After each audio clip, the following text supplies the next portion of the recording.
Jill Larkin Bradley paced across the kitchen floor of her childhood home on River Road. They'd moved to the 4-bedroom, 2-bath home in a rural suburb of Minneapolis when her father had died 2 years ago.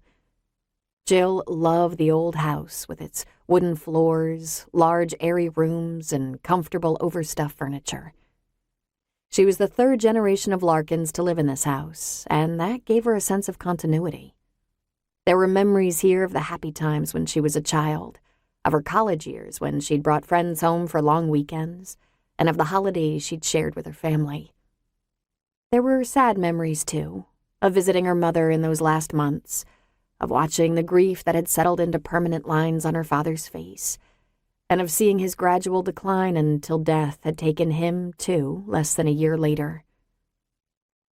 Jill's husband, Neil, hadn't wanted to move.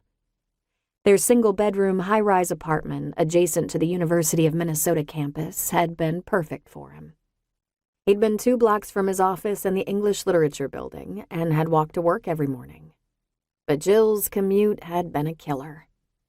She was an assistant DA, and her office was located in downtown Minneapolis, right across from the Central Police Station. The only way for her to get to it was through street traffic.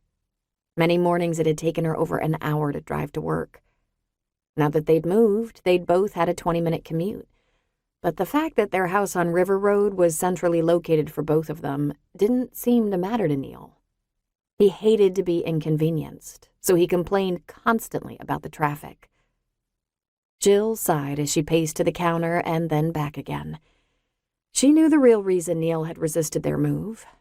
His teaching assistant, Lisa Hyland, had lived in their building, and that had been very convenient for him.